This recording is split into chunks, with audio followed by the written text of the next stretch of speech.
Alrighty everyone, welcome back. Now with The Mandalorian Season 3 finale officially out on Disney Plus, and a lot of fans expressing different opinions, varying opinions I must add. There were quite a number of fans that really loved this episode, a lot of other fans that felt it was a very horrible episode. I myself thought it was a very cinematic, very well told story, especially toward the end. This is exactly how all the episodes should have been crafted from start to finish, let me just say that. This is Mike Zero. Subscribe if you're new and like this video to see future Star Wars updates. I'm also on Twitter at Mike01. I thank you also very much for the great and kind support.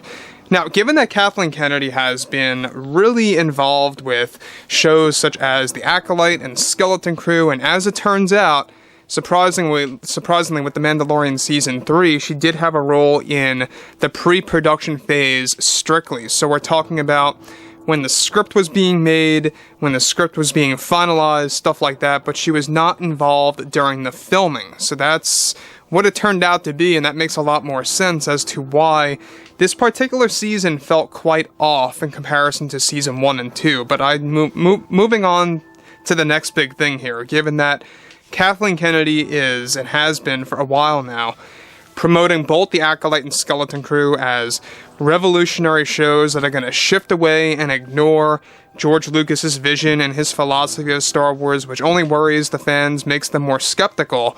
She had a couple of things to say in response to the fan criticism and the fan backlash over Mando Season 3, and there were quite a number of revelations that she revealed that had a lot to do with her input on Season 3 and exactly what she personally did with the story that was being told by John and Dave. So let's dive right into all of this. Now, with Kathleen Kennedy very involved in the Acolyte and Skeleton Crew shows, she recently got involved in an interview after the Mandalorian Season 3 finale, aka Chapter 24, on Disney Plus.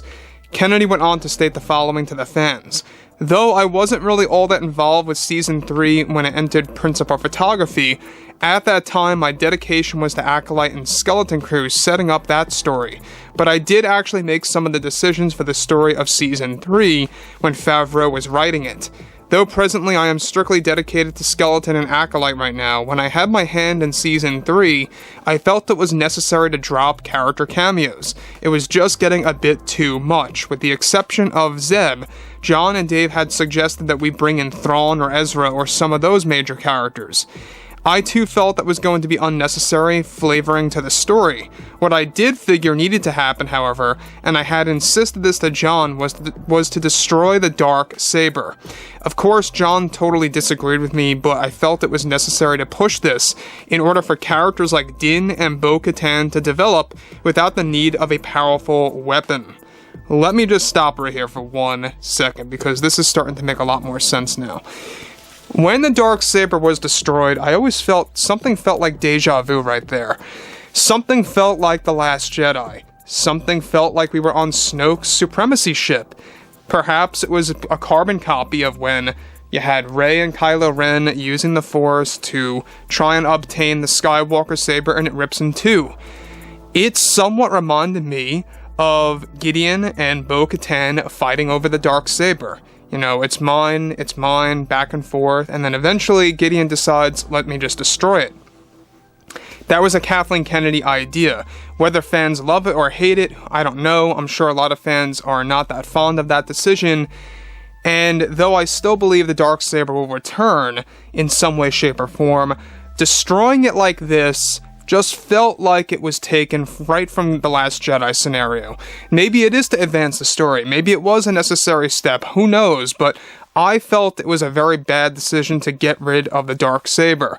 There's something about it that does enhance the character of either Bo-Katan or Din Djarin. It's a great visual piece, it's stunning to look at, and I'm going to get to this in just a second about what Kathleen Kennedy calls the Darksaber that I think a lot of fans are going to find quite offensive, to say the least. Now, the thing about the Darksaber is that it's like anything else, alright? It does and is powered by a kyber crystal, but the major difference is it was crafted by a Mandalorian Jedi named Tar Vizsla.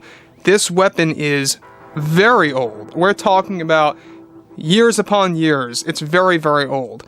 It predates even, of course, everything that we have seen before in the Skywalker saga. It's a very important thing when it comes to the overall story of The Mandalorian, and destroying it like that just, to me, did not advance anything at all, as far as we know. So that was a Kathleen Kennedy call, as she reveals that she felt destroying it was a necessary step, but this is where things, I think, get a little ridiculous. She says, though I can't say anything about Season 4 since Jon and Dave are strictly doing their own thing, so who knows what they will do with the Darksaber, but I felt that was a necessary thing to focus more on characters rather than eye candy, you know? So she called the Darksaber eye candy. Whatever. I keep seeing the fan criticism over this season, and I just think fans are overreacting to claiming we tricked fans into thinking Din was the hero and that it was always Bo-Katan. Well, that was my vision, yes, not to trick, but to surprise, and to focus on Bo-Katan taking back her world. To focus on a powerful leader is something that we needed in Star Wars, especially in this season. So basically, guys, you know, what she's responding to there, in case you're a little lost, a lot of fans felt that they got bait and switched, basically, in, of course, The Mandalorian Season 3, where they felt Bo-Katan was becoming the major player in The Mandalorian series over Din Djarin. And obviously, you know, given that Jon had a lot of creative power during the filming process, alright, during principal photography, it didn't do him much justice because everything was written already. Kathleen Kennedy supposedly had, like she says, some kind of hand during the pre-production phase when the script was coming together, so that makes a lot more sense because she didn't lose full creative power until, I would say, late 2022, where she only had major control over the Acolyte and Skeleton crew. So it makes a lot of sense now. I would not be surprised if Lizzo and Jack Black coming into the picture was a call by Kathleen Kennedy. She goes on to conclude, fans saying this was a trick on our end need to please be less negative and disrespectful to our storytelling process. Now, again, the Darksaber, whether you guys like it or hate it about how Gideon destroyed it right in front of Bo-Katan's face like that, I still stand by my opinion that that was a wrong decision, that they shouldn't have done something like that. I still believe, though, however, that it's not the last time we're going to see the Darksaber. Look, they could easily repair it, or there could be another one that comes into existence, without a doubt. You know, very easily. Maybe Grogu makes one, or perhaps something around those lines. I think that you're going to get one of the two options. You're going to have either Grogu making a new one, or it's going to be repaired, and it's going to be like the Rise of Skywalker all over again, where the Skywalker saber is pieced back into one. So that's, you know, the thing here, is that for some reason it did remind me of The Last Jedi, and now it makes even all the more sense because Kathleen Kennedy literally made that major call because she felt that the Darksaber was becoming too much like eye candy. I just don't even know what to say to that and to this anymore. I really don't. But I'm really glad that she said that Jon and Dave are doing whatever they're doing with Season 4, obviously indicating that everything is indeed true, that she has no hand in the scripting phase of Mando 4, Ahsoka Season 2, or any of those upcoming shows. And that, I think, is even all the more exciting. So, anyways, it's really interesting, guys. I would love to hear what you all have to say about this below in the comments, and if you guys did enjoy the content for today, make sure to drop a thumbs up on this video to support the channel, and I'll catch you guys next time.